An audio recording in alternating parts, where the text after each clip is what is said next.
Hey guys, it's Melissa here from Reiki with Melissa.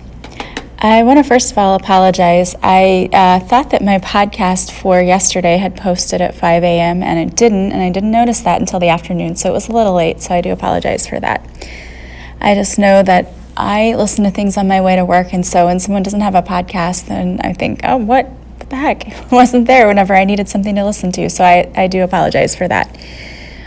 Today I thought I would talk about something that has been coming up for me lately, not with myself, but just with other people. I've had several people coming to me lately saying that their throat chakra has been blocked.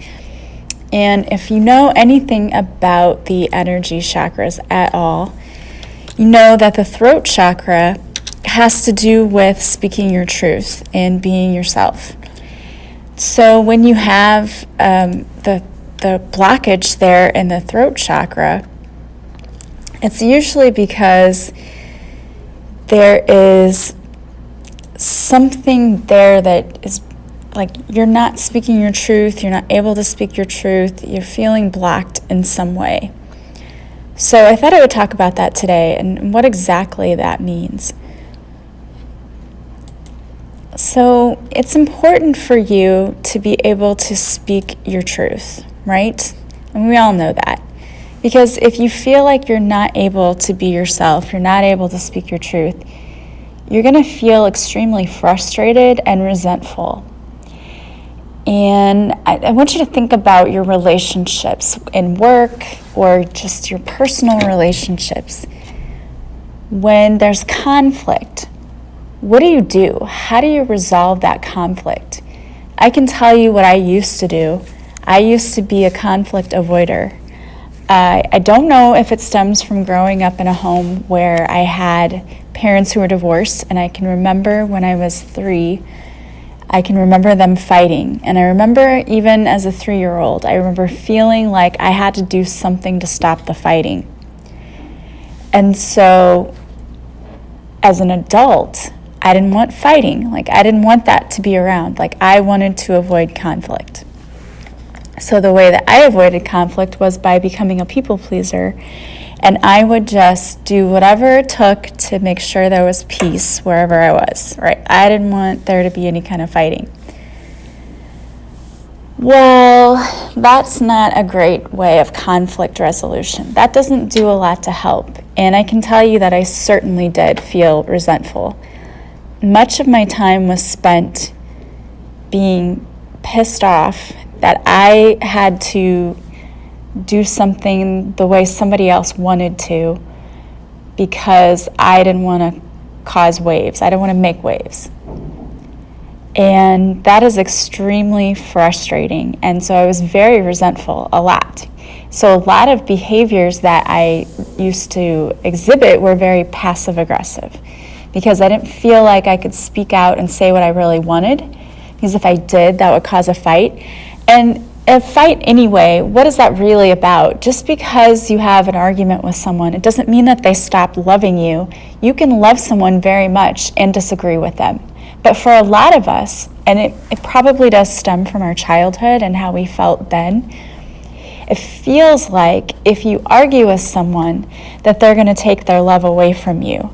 But that's not the case at all. You can love someone very deeply and disagree with them. And you can even have a very colorful exchange or argument and still love that person very much at the end of that and not change the relationship. And that's hard for a lot of people to understand. Conflict is necessary in our lives. In fact, some people are put in our lives for the simple sake of conflict, because we have to have it. If we didn't have it, we wouldn't change, we wouldn't grow, we wouldn't learn. You have the right to speak your truth and to communicate how you feel. It doesn't mean that if you do that, somebody is necessarily going to be open to hearing it or that they're going to respond well, but that's not your fault and that's not your problem. Your right is to speak your truth, to be open, clear, and honest in your communication, and to express yourself creatively and to Voice your feelings. How are you feeling about things? And I'm here to tell you that if you do not do that, if you don't speak up for yourself, no one else is going to. And your needs are not going to be met because people don't know how you feel. People cannot read your mind. And I feel like many of us are under that false assumption that, well, they should have been able to know that I felt that way, or they should have been able to see my face and know that I wasn't happy. Well, sometimes people can tell your feelings by the expression on your face, but sometimes they can't. And some people aren't good at reading facial expressions anyway. So you can't make the assumption that anyone knows how you're feeling unless you tell them. And for some of you, that's very difficult. That was hard for me. I don't like to tell people when I'm unhappy with them, my kids will tell you differently. They'll say, oh, my mom tells me all the time. Now, it's different with my children because I guess for me, with my children, I know they know I love them. And that's never going to change. And I know that love's never going to change. But for other people, if you disagree with them, there could be a possibility if you disagree with someone that they decide they don't want to be around you anymore. That is definitely a possibility. Is it likely that someone's going to just walk away after one little disagreement? No, it's not. But there is always that possibility. And so I guess we have to be aware of that, but you can't let that control you and you can't let that fear get to you because you have to be able to express yourself. If you're not being true to you, if you're not speaking up for yourself, you're going to be so resentful, so angry, so bitter. And then what good are you to anyone if you're just a miserable person? Sorry, that's how I feel. And I know exactly how that is because that was me for a long time. I didn't want to speak up for myself. I felt like a little tiny child every time I had to do that. When I had to speak up for myself, I would always feel like, oh, I don't know if I want to do this. But no one will do it for you. And sometimes we aren't speaking our truth when, let's say, for example, I'm going to give you an example of me. I am writing a book, which I know I've told you all of that, but I'm excited. It's getting closer and closer to being ready. And I was afraid to put certain things in that book because it talked about my past and about my ex. And my rationality and reasoning was, well, because of my kids, I don't want to put this in the book because if it's anything bad about their dad, then that's going to hurt them. And I don't want to hurt my children. And I was talking to my mentor one day and she said, so if you don't put that in your book, then all of those women out there who were in the same exact situation that you were in, who are in abusive relationships, and they're wondering, what should I do? Or nobody understands me because they aren't in my situation. If they had read your book and had read the parts about your past where you actually talked about what happened to you, they might have known that, hey, there's somebody out there just like me who knows exactly what I'm going through. But if you don't put that in your book because you're too afraid of what your kids will think or what your ex will think, then you've just robbed all of those people of your story and of the ability to connect with you and to identify with you and to see that, hey, she was in a similar situation and look where she is now. She's much better in her life. She's healed her wounds. She's successful. If she can do it, I can do it. And she's like, so you're going to rob all those people because of one person, basically, right? Because of my ex. And I thought about that, and I was like, yeah, she's absolutely right, But I didn't want to have to sit down with my children. And she said, you need to talk to them. You need to tell them that you're going to write this and explain why. And they're old enough that they should be able to understand. And I didn't want to have that conversation. I just really did not. I don't know what I was afraid of, honestly, but I was afraid to speak my truth. And I can tell you that I was experiencing like physical symptoms that week too because of it. Because I was like, I just don't want to do this. I kept putting it off. And finally I was like, okay, this is enough. I have to have this conversation because I have to have this in my book because I have to help people. That's my mission, is to help people. And I'm not helping anyone if I'm not being honest, even with myself. So I, said a little prayer and called on Archangel Gabriel and Raguel to be with me, because those are the archangels that can help you when you have to have conversations that you really don't want to have, to ensure that you are getting your message across, that it's being heard correctly and with the right intention, and that it goes smoothly. And so I did that, and then I sat my children down, and it wasn't as big a deal as I thought it was going to be. It was fine. It didn't end up being anything major, and it wasn't dramatic like I was picturing it. So it was fine. And I felt so much better and just released all of that energy that I was carrying around with me, because it was fear, basically, because I didn't want to have to do what I knew I should do.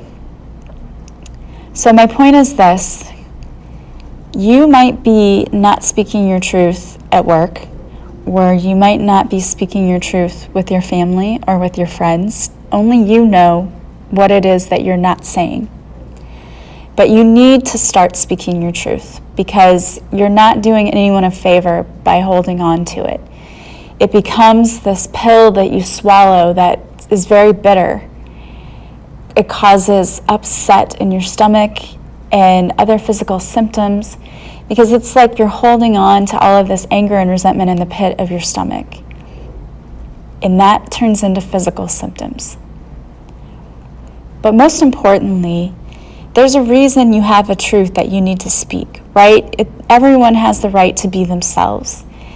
And when you tell people how they make you feel, you're setting a boundary. You're setting a healthy boundary and saying, when you treat me this way, this is how it makes me feel, and I don't want to feel that way anymore. And everyone should have the right to be happy. So don't let anyone keep you from speaking your truth. And if you feel like your throat chakra is blocked, you can get Reiki to help you with that. You can have that opened up and cleared. You can also do mantras. I like these. I like doing them. There's a throat chakra mantra, and it is, I am aligned with my highest truth and communicate this with love and honor. My words echo softly within the universe. And I love that. I might try to put that in the description notes here so you have that little mantra. But again, just say that to yourself every day. I'm aligned with my highest truth and communicate this with love and honor. My words echo softly within the universe. And also say to yourself, it is safe for me to speak my truth. It is safe for me to speak my truth. And then do that with confidence. You will be so much happier if you are just being your authentic self. Now, speaking of being my authentic self, I'm offering some new services. I know I talked about this, but not only do I have the 60-minute Reiki sessions, I now added 90 minutes. I also added card readings. So if you are feeling stuck in any area of your life and you need more clarification, you can get a 30-minute card reading or a 60-minute card reading. And we can cover specific topics, questions, or even just a general reading. And then I also have the one-on-one coaching if you'd like to work with me if you're feeling stuck in your business or in your relationships or personal relationships, whatever the case may be, and you feel like you need some guidance. I'm more than happy to work with you. I have 60-minute sessions, 90-minute sessions, and I have packages there, so you can check those out as well. And I will be starting to do some Facebook Lives, so if you are not following me on Facebook, please follow me on Reiki with Melissa. I will include the Facebook page link in the description of the podcast. I'm going to start doing the lives, and I believe I'm going to do just like a mini card reading just to show you what it's all about, so you get an idea of what I do. And I'm also going to have a few Facebook Lives where I just describe what Reiki is and what I can do for you and what a session with me is like, because I really feel like a lot of people don't have any idea, and they don't know how much better it can make you feel in all ways. It's mind, body, and spirit, not just your physical body, but it helps you emotionally and can connect you spiritually to your team. So check that out. As always, if you like this podcast, please share it with your friends so that they can find me. Please leave me reviews, stars, comments. Love it all. I love you guys, and I'm sending you so much love and light. Take care. Bye-bye.